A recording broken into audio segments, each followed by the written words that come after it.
Hi guys, Rob Flux here from Property Developer Network, coming to you for yet another Sunday session.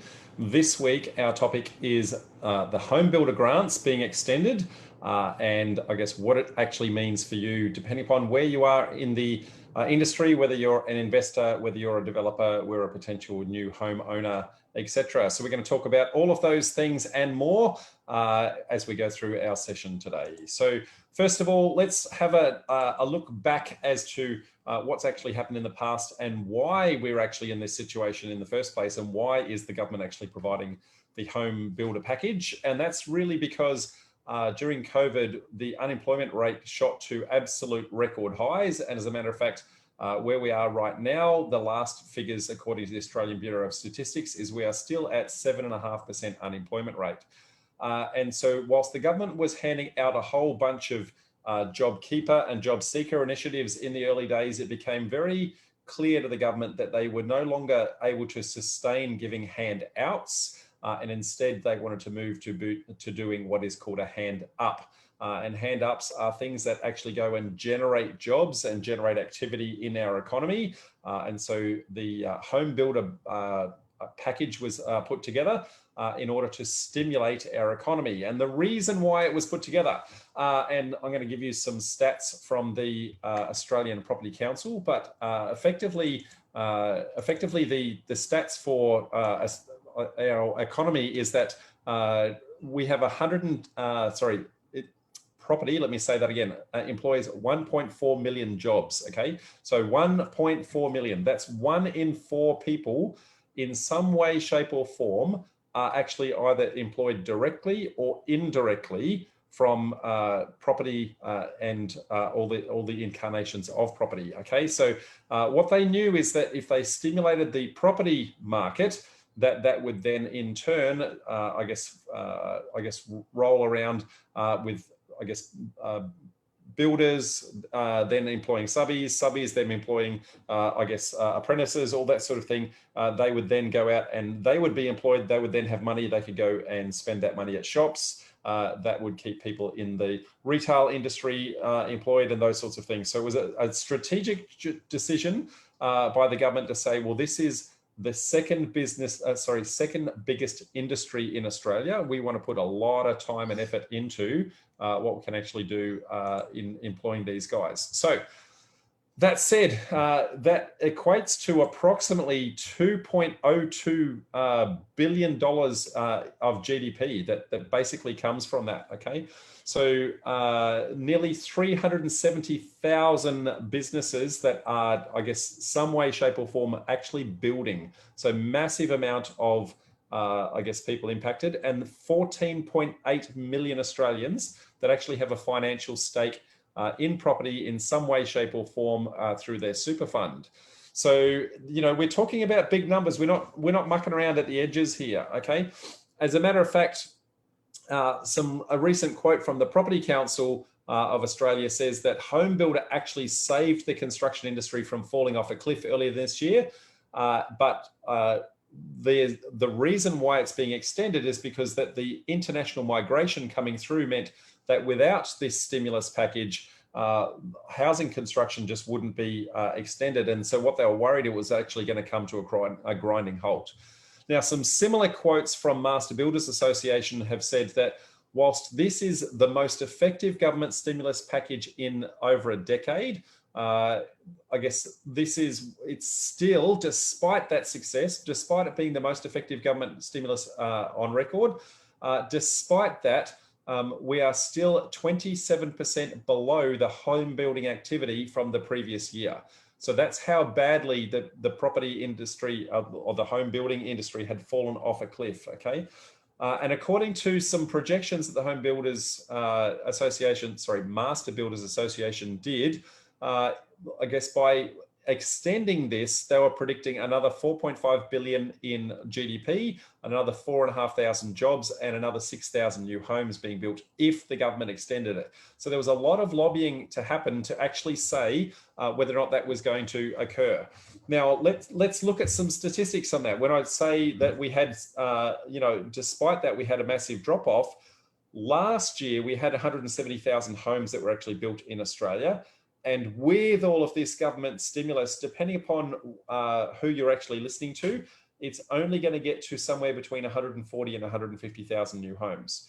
So all this stimulus has created a whole bunch of activity, but we are still a long way short from that 170,000 that was actually generated last year. Okay, now this this package, okay, had some limitations that came with it with regards to who was actually going to qualify. But what I'm going to do is I'm going to go back and say, well, what was the original package? Okay, and then we'll compare, I guess, that some of the limitations to it and what has actually changed because of all the lobbying in order to move forward. So the original home builder package was a $25,000 construction stimulus package, and it was announced on June the 4th, I should say, this year, in order to, as I said, create that activity. Now, there was a lot of qualifying factors that needed to come in. So firstly, there was an income cap. So you needed to have an annual tax return in the previous financial year of below 125,000 if you were an individual, or 200,000 if you were combined as a family. Okay, so a lot of people just didn't qualify for the packages, and so I guess that was one way that they were actually ruled out. The next way is that they needed to be building a new property where the total value of the property was no more than 750,000, and that included the cost of the land as well as the house. Now, the cost of the land is a significant component that actually comes into this, and so in, I guess, inner city areas, getting the land for sub 500,000 was proving to be very, very difficult. So keeping under that 750 threshold was proving to be very challenging and not able to be met by many people. Okay, if you weren't building new, then it had to be a substantially renovated home, and by that they mean that you had to spend at least $150,000 on the renovation, and that so somewhere between 150 and 750 on the renovation, but that the total value of the combined house and land could be no more than $1.5 million. So from a renovation perspective, there are a lot of people that didn't qualify, and it wasn't allowed to include things like swimming pools, sheds, those sorts of things as well. Okay, so it was really intended to improve the accessibility and livability of the home. The contract had to be signed between the 4th of June and the 31st of December, and that had to be signed through a licensed builder. And not only that, but they had to actually commence the construction within 3 months of signing the contract. Now, that ended up being a massive hurdle, that 3-month window, and I'll touch on that in a sec. And it had to be, I guess, your own home in your own individual name, and primarily a principal place of principal place of residence, I should say, and not an investment property, be it a company or a trust. Okay, and also, lastly, you had to actually be an Australian citizen, and you didn't qualify if you were, I guess, a permanent resident of any other country. Now, where it was specifically excluded, okay, so if you're building or renovating an investment property, that was specifically excluded. If you're building a home that had a combined land and home value that exceeded 750, if you were an owner builder, you were excluded. If you are a permanent resident of any country that other than Australia, and specifically they named New Zealand, if you were a New Zealand citizen, that you were excluded. And you had to be building something that was connected to your home. Sorry, it had to be not connected to your home, such as swimming pools, tennis courts, outdoor spas, all those sorts of things. Okay, so it had to actually be genuinely part of the home. Okay, it wasn't allowed to be a granny flat or anything along those lines.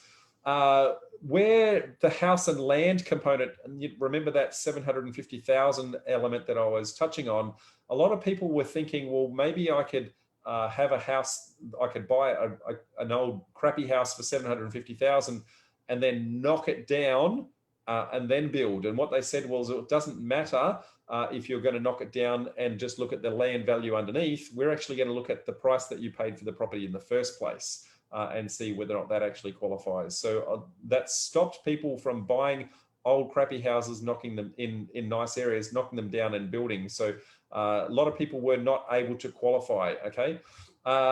So some of the challenges that were highlighted, and there were a number of challenges that were raised through a whole bunch of industry bodies and people complaining through the process.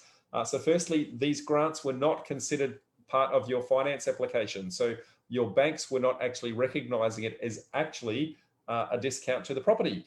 Now, because of that, it meant that a lot of first homeowners couldn't actually get into the process because they didn't have the time to save in order to get the deposit. So that was one of the first issues, okay?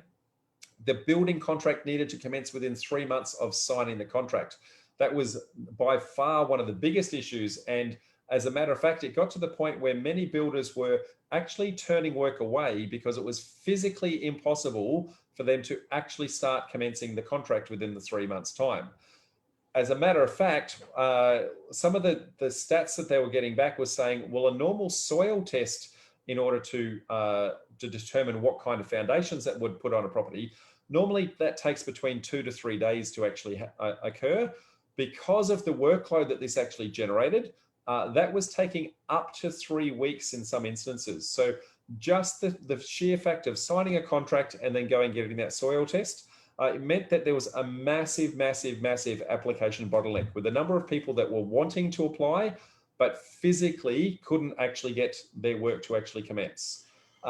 There was also recognition of the fact that the total value of the dwellings that they touched on, so being $750,000, was way too low for many people to actually qualify. And so as a result of that, they have, in some areas, revised those figures, okay?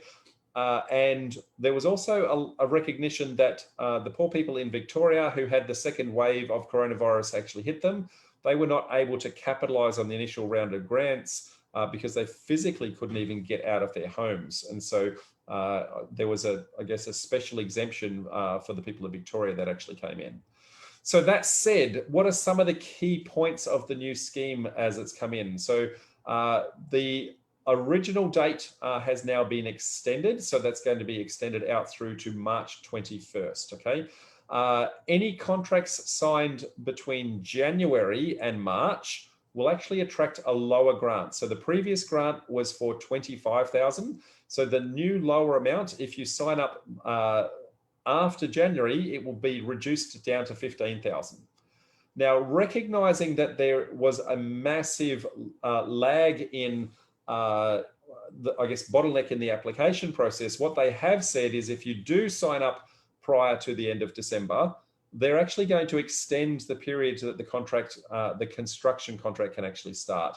So before it was 3 months, now it's 6. That gives a lot more builders the ability to actually ramp up. So I anticipate seeing a very short burst between now and the end of December where a lot of people are going, hey, we're deciding, let's go.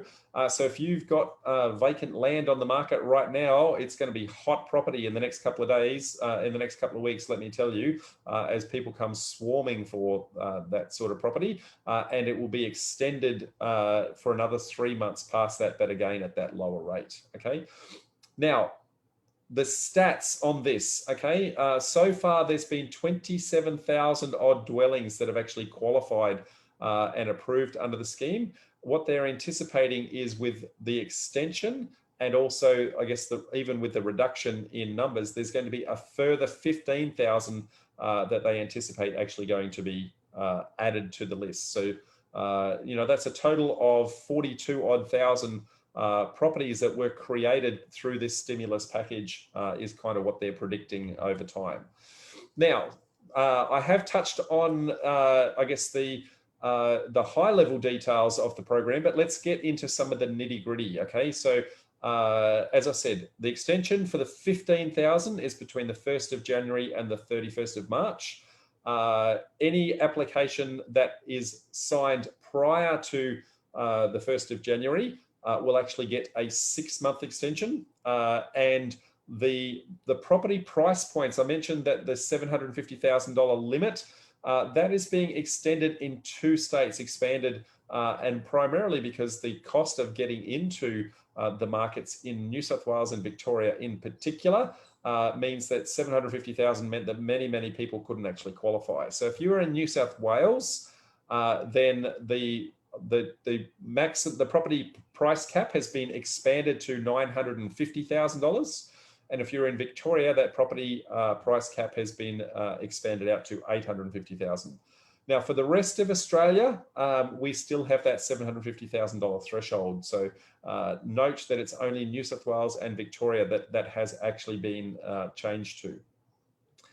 There are also, I guess, some builders that were, I guess, going through a process of getting their builder's license, that sort of thing, when all these grants came out. And so there was a lot of people saying, well, why could we not be signing up for business and miss out on this? Because now all the pre-existing builders were actually getting rates. So they've changed slightly the licensing requirements as to how and when your builder actually obtained their builder's license. I won't go into a lot of detail on that because that won't affect a lot of you, other than to say that some builders were actually able to sign up building contracts before they had that license in place and can now retrospectively apply this, okay?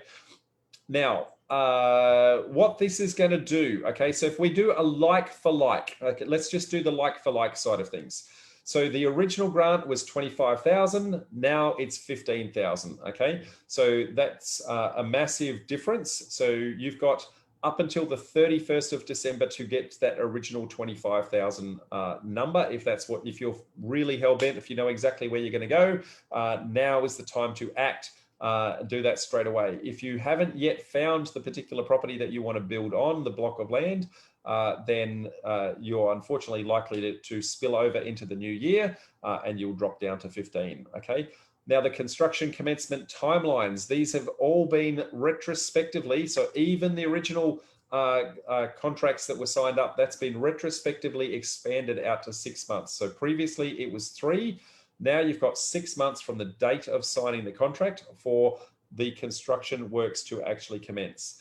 Now, there's not a definition on what construction works commencing actually is. And so what I anticipate is a number of builders getting quite creative in that with regards to going out to site, putting up safety barriers, putting a portable toilet, and just breaking ground so that they can actually say, yes, we've actually commenced, even if they've got a massive workload. So I don't know what that definition is. If you are with a builder who is extremely popular and they're in that situation, make sure that you actually seek a legal qualification on what that is.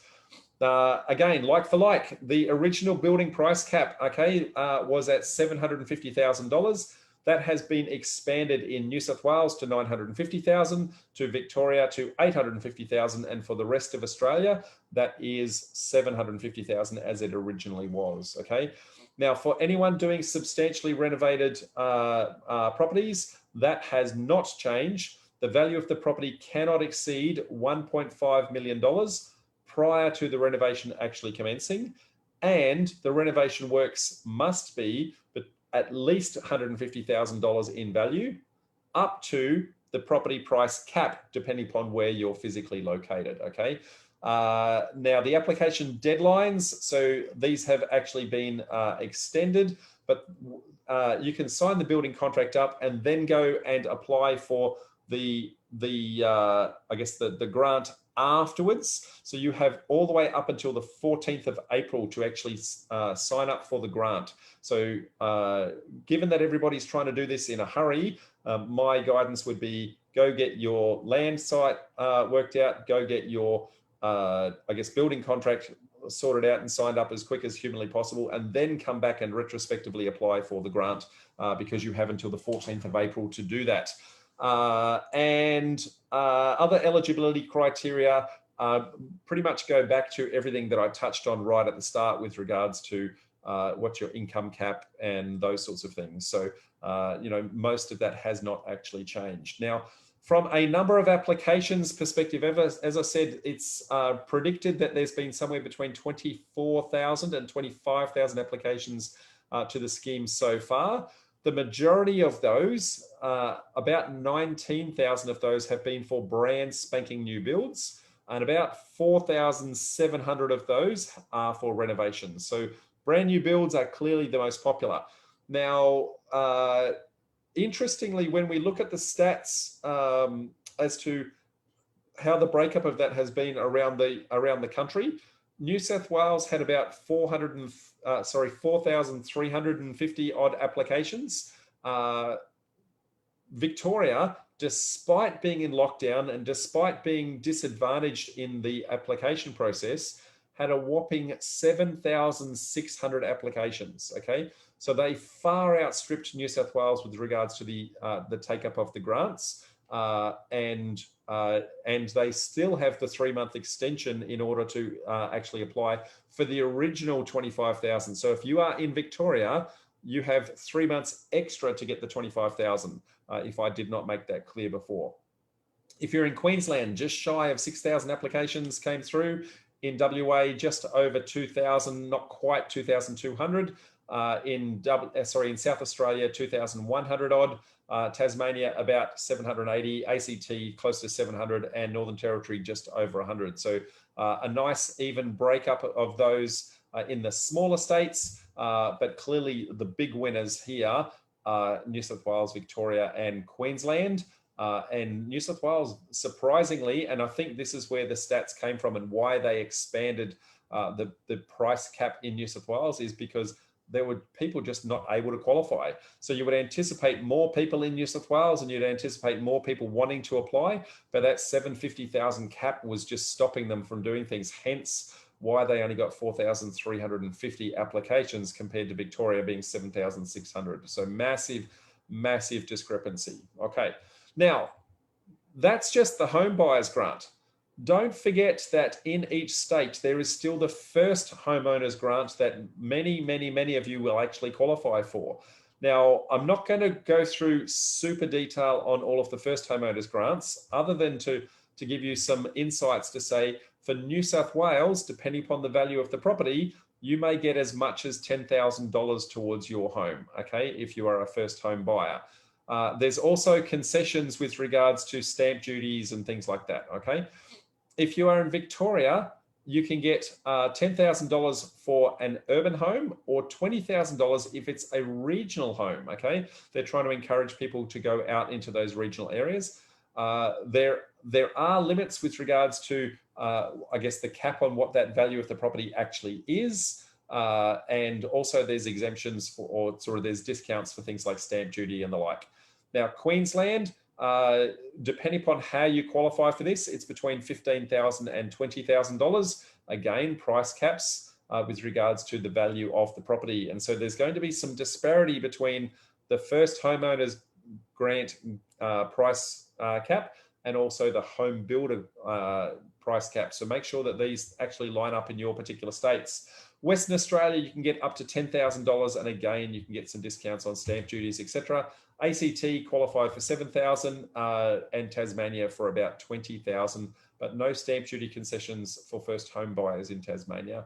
South Australia get up to $15,000 and Northern Territory get up to $10,000. So given all of those different levels of discounts out there if you are a first home buyer, and with the home buyers, the home builder grant being available to you, it's a massive incentive to actually say, well, maybe now's the time to break out of the renting shackles and go out and actually build ourselves a brand new home.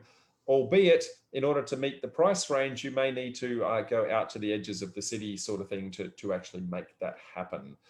So there you go, folks. That's the I guess the breakdown on I guess what is available out there. Now, how does that apply to you? And depends on who you are and what role that you're actually taking. So if you are a property developer, noting that we are in, I guess, the Property Developer Network, that is the group here. So I'm anticipating that many of you either are currently property developers or aspiring property developers.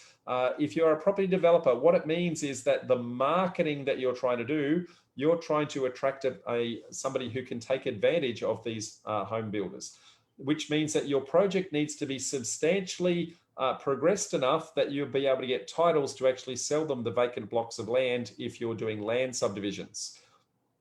If you're doing multi-res, being townhouses or something along those, the likes of those, it is questionable as to whether or not this could apply. However, some creative thinking and going and talking to both your solicitor and also your builder might say, well, if I'm doing a 6-pack of townhouses, there's an outside chance that I might be able to convince the builder to do 6 individual building contracts and do them as a kind of house and land package through to your ultimate buyers, and allow your ultimate buyers to actually take up the package and get the grants where possible. Now, I'm not saying it can be done. What I'm saying is think a little bit creatively and explore that little rabbit hole and see whether or not that would be something that could potentially apply, and whether or not your builder would actually be interested in doing that, because it's going to ensure that they actually get a building contract.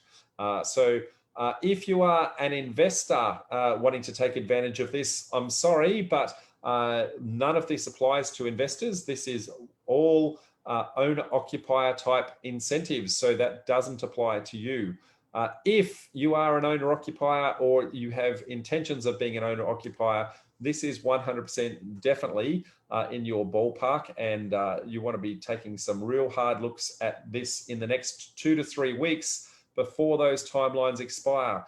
If you happen to be in Victoria, that deadline of the 31st of December has been extended for 3 months. So if you're in Victoria, you have time to go out and make decisions very, very fast, in your own time. If you are everywhere else, then you want to start to make some hard decisions very fast as to whether or not it suits your particular circumstances.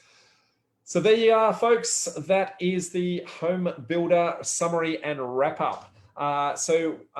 With that in mind, I'm going to take some questions from the audience in a minute. But before I do, I wanted to remind you all that I guess as part of National Property Data, as part of Property Developer Network, I should say, as a long-term property investor and property developer, and also a 20-year veteran in IT, I wanted to, I guess, bring to your attention the fact that we are building a software platform called National Property Data that is very different to any other property research tool that currently sits out there today in the market. Now, I say that because having used all of the competitive tools where you do your property research, I've seen, I guess, the good, the bad, and the missed opportunities in some of there, knowing that I'm very much, my history in IT was very much in the data space. I know that there are, I guess, an eon ways of using the data that is currently sitting in the current research tools, sales research tools and sales portals out there that is just unmissed and untapped. And because of that, I and 2 other directors have formed an organization called National Property Data. I'm just going to give you a little bit of insights about National Property Data now. Now, National Property Data, actually, the brand name you've not actually come across before, but the company has actually been in existence for over 30 years, and specifically in the property space, in the property sales and research space, doing data tools for over 23 years. And it's been an in-house tool for the last 23 years, not released to the general public. And an opportunity came up for us to acquire that platform. We are now retooling that platform right now, going through rebranding and I guess updating the user interface, etc., to bring you a very slick go-to-market platform that is that. What we're looking to do, though, whilst it is so right here, right now, that platform is a direct comparable feature for feature against RP Data and Pricefinder. That is its core, I guess, target competitor. However, the long-term intent is that it would not be a competitor against those guys, but rather go into a brand spanking new niche and market that so far doesn't exist in any other platform. So that is our intention. because of that, what we're trying to do is we're trying to do a capital raise. And so there is an invitation out there to say, if you would be interested in getting in on the ground floor on a platform like this, which we are truly wanting to be a market disruptor, then the invitation is out there for you to actually get involved with that. Now, in order to do that, investment opportunities are open right now. In order to do that, it is a 100% full ASIC compliant process. So it is not us that is actually managing this process, but rather an ASIC licensed, an AFSL licensed organization called Fund Yourself, who are actually managing the process. So if you follow the link that is down below, propdev.info/NPD, make sure you use the capitals NPD for National Property Data. So propdev.info/NPD. That will then take you to a page that will give you a little bit of an insight into who we are, what we're trying to do, and talk to you about what that capital raise is about. Now, in exchange for a 5K investment, what we're doing is we're giving you a free user license. So one user license off the platform for 4 years, which would be valued at well over $7,000. So effectively you get to use the platform for free for 4 years just by being an investor in our platform, which means that if you're using one of our competitors already, it just does not make sense for you to not be an investor in our platform, because you're effectively doing like for like day one, plus whatever it is that we're building moving forward, which I can't talk to for both competitive reasons, like we don't want our competitors to know what our business plan is, and also ASIC compliance reasons, I can't tell you exactly what's happening. But other than to say, we're taking this places, and the current capability of the platform tools out there right now is going to be very different with the offering that we're bringing to market. So anyone wanting to know anything about this, as I said, it's being managed by the people at Fund Yourself. Please contact Norm there. There's his contact details. You should be able to rewind this and grab a snapshot of that. But also just follow propdev.info/NPD, all in capitals, National Property Data, and you'll be able to, I guess, find out for yourself, make an application, and inquire as to what it is that we're actually doing. That's the sales pitch done. Reminder that we run these Sunday sessions every single Sunday at 5 p.m. Brisbane time. So make sure that you just like our Facebook page, and if you do, you get alerted to us coming on board every single week. Reminder also that we run a couple of Facebook communities, so Property Developer Network and also our development site Deal Hub. Great places for you to go and find out anything about what you want to do in and around your property journey. So that said, what I'm going to do now, folks, is I'm going to go over to trusty Facebook and see what questions may have come through all about this as we go. So 2 secs and see who we've got. So Luke Moroney's got a couple of comments about, I guess, the incentives. He's saying print more money, print more cash. That's effectively what they're trying to do. Luke's saying he believes that the construction industry is about 14% of employment. Rob's building a cliff. I'm not sure what that means, Luke, but anyway, so a couple of comments there from Luke. So thank you, mate. Always a fan. Always love seeing you contributing into our community. So thank you. Sean says, they're having a chat between each other. Eric's got a question. I hear some builders are cutting blocks and putting jobs on hold due to trade shortages. Absolutely, Eric. That's one of the challenges and one of the reasons why the government has said that doing the 3 month in order to commence the contract just wasn't working. There were a lot of builders that were actually turning down work or doing exactly what you've said. And what they've instead said is, well, let's be a little bit realistic. Let's give them time to, I guess, ramp up, get more contractors in, and actually start to schedule these works a little bit more appropriately. So they've expanded the 3 months to 6 months, which will allow that to actually occur. So very, I guess, very good observation, mate. Sean says, we're getting people putting off purchases until after January to get the new grant as it increases to 950,000. That's an interesting observation, Sean, where are they going to get the $25,000 now by signing up, but have a 750 limit? Or do they instead wait for the 950 limit and only get 15,000? So not sure that anyone thought that through. So that's a fantastic observation, Sean. So I would be very keen to see if somebody lobbied government whether or not you'd be able to sign up for a 950 now and get the 25,000. I don't know where that sits. My gut feeling says that it won't, but somebody should just reach out and ask. If you don't ask, you will not get. So Michael says, could see some bodgy jobs with the building demand?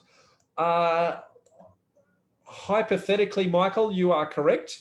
However, if we look at the stats with regards to how many jobs there were how many building contracts there were last year, 170,000 building contracts last year for brand new homes.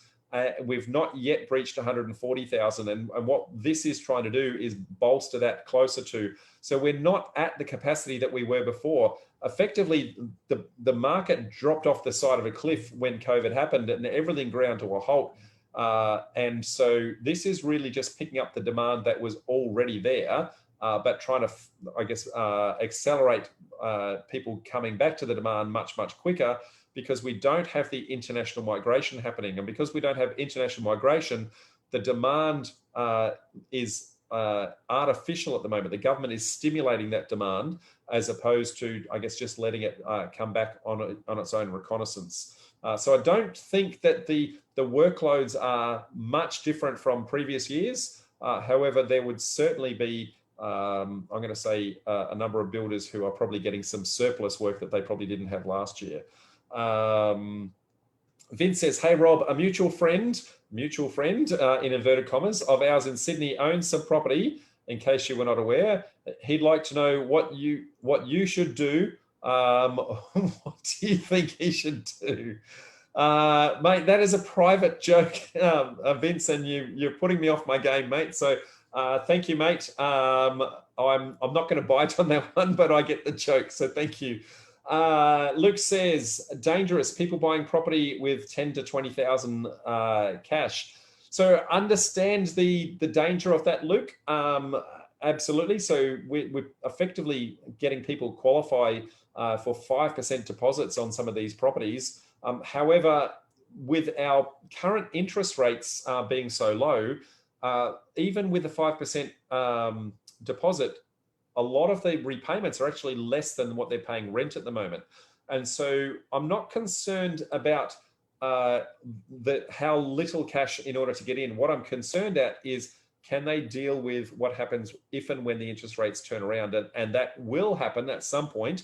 I think it's going to be interest rates quite low for several years, is my particular, view of the world. Definitely not advice, folks, but that's kind of where I read it. So it's whether or not once the interest rates start ratcheting up, they can afford it at that point.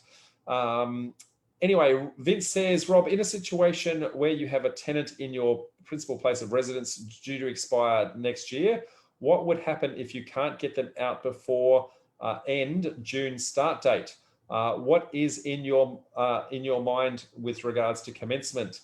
I genuinely don't have an answer there, Vince. What I would suggest, though, is if it's stopping the commencement happening within the 6-month period, and that's really the key, if it's stopping the commencement within the 6-month period, then you might want to have a chat to the tenant and incentivize them on leaving early to allow that to actually occur. Now, that might involve you giving them a little bit of cash. It might involve you telling them that they can break their lease early without any penalties, all sorts of things like that. But you need to have a hard look at, how much that 25,000 incentive is actually worth to you, assuming that you actually qualify. So, and do the math. Maybe giving the tenant 5K to walk away, and you putting 25K in your pocket, that means that the differential is only 20. It's possibly worth your while, but that's an individual circumstances type basis. So I guess, as always, can't give advice, but that's kind of the thinking that I would have behind that. Peter says, oh, sorry, I just lost your question, mate. Best use of getting the PPR grant in construction while doing a 4 to 6 pack. Get some pre-sales would be easier till 14th of April in Victoria. So when we say a 4 to 6 pack, if it's land subdivisions, then I don't think you've got any problems with that, Peter. And I think you're, particularly in Victoria, I think that would work really well because then you're 100% categorically putting a house on there. So the people coming in should be able to qualify for that. If, however, it's a townhouse, that's where it becomes a little murky and a little unclear. And that's where I suggested a little bit earlier, maybe have a chat to your solicitor and also have a chat to your builder and say, rather than doing one building contract, which has 6 townhouses in it, would they be interested in doing 6 individual build contracts with 6 individual owners so the 6 individual owners can get their 25K each? Now, I don't know if that's possible, okay? What I'm saying is think differently and go and inquire as to whether or not that is something that could actually be obtained. So if that's the case, it might work, not so sure. Luke's saying, super exciting, big things for National Property Data. Absolutely, mate. Really, you've got some insights from our chat the other day as to where we think we're taking it. So yes, mate, I'm super pumped as to where that's going. And Vince is saying, any subtle ideas on how I can get construction started so that grant eligibility is not jeopardized in case they still live there, as you can't just throw them out? I guess it comes down to, Vince, what is the definition of building works commencing? Building works, my understanding of building works under the National Construction Code is that demolition or partial demolition is actually construction work. And so what you may be able to do is partially demolish the garage, for example, or partially demolish a shed in the backyard or something along those lines. That might be I guess the impetus that you need in order to get that done. But you know, that's some very creative thinking there to sanity check what the definition of building works is and see what can be done in the meantime. Paul says, when will NPD, National Property Data, be in usable form? Our intention is to launch that in February, Paul. So we've got all hands to the wheel, retooling that right now and updating the user interface and the look and feel of that. So February is go live date, mate. So looking forward to that. Steve says, hi, Rob. Although you recommend deciding one strategy and sticking with it from the start, do I need to undertake small projects like cosmetic renos first to build equity and experience before launching into property development? Stephen, I cannot give individual advice. However, what I can say is my personal approach, okay? My personal approach is choose the end in mind, okay? So what are you trying to do? So if you're trying to do subdivisions, or if you're trying to do units or townhouses, what is the end in mind? And then everything that you do from today moving forward needs to be something that enables you in order to get there. Now, if I am not aware of anything that from a skill set perspective where renovations in and of themselves do anything from a skills perspective to get you there, they certainly give you cash, okay? So that is absolutely the case. But equally, you could do a development application and flick it along your development strategy. You could do an option contract that fits your development strategy and flick it. You could do all sorts of things that are small in nature and be able to turn the property over. And so I'd highly encourage you to say, pick your development strategy, pick your ultimate strategy, then work backwards and say, given where I am right here, right now, what is a mini project or a micro project that I can do if that's what I need to do to actually get myself on the wheel? Anyway, that said, Vince says, fantastic info and presentation as always, Rob. Appreciate the effort. Thank you, mate. Always appreciate your candor and support. And Sean says, a great session as always.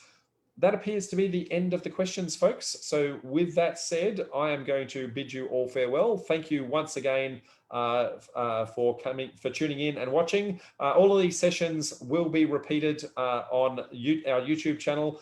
So make sure, if you aren't already a subscriber, you go and do that. And until next time, folks, bye for now.